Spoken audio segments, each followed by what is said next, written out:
नमस्कार मित्रांनो, तुम्हा सर्वांचं तुमच्याच यूट्यूब चॅनलवरती पुन्हा एकदा सहर्ष स्वागत। मित्रांनो, तुम्ही जर चॅनलवरती नवीन असाल तर नक्कीच चॅनलला सबस्क्राइब करा।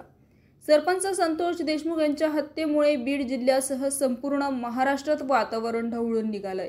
देशमुख यांच्या हत्याकांडात राष्ट्रवादी काँग्रेसच्या तालुकाध्यक्ष विष्णू चाटे यांचं नाव समोर आलंय। त्याचमुळे तातडीने चाटेंची पक्षातून हक्कलपट्टी करण्यात आली।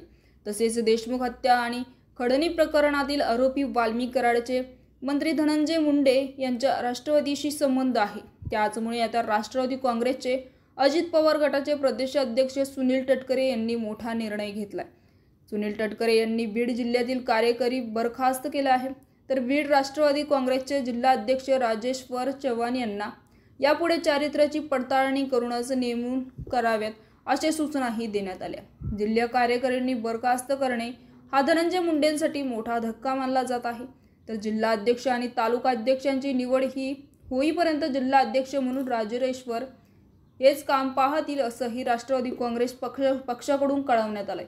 तसेच यापुढे पक्षात तालुकाध्यक्ष आणि जिल्हाध्यक्षांची निवड चारित्र्याची पडताळणी करूनच केली जावेत अशा सूचनाही प्रदेशाध्यक्षांकडून मिळाल्या आहेत। सरपंच संतोष देशमुख यांच्या हत्येनंतर विष्णू चाटेचं नाव समोर आलं।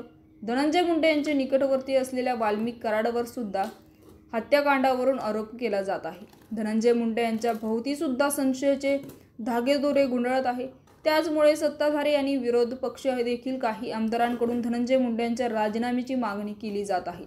मात्र उपमुख्यमंत्री अजित पवार यांनी चौकशीचं नाव येईपर्यंत तोपर्यंत राजीनामा घेणार नाही असं स्पष्ट केलंय। तर मित्रांनो, याविषयी तुमचं मत काय आहे आम्हाला कमेंट बॉक्समध्ये नक्कीच कळवा आणि चॅनलला नक्कीच सबस्क्राइब करा।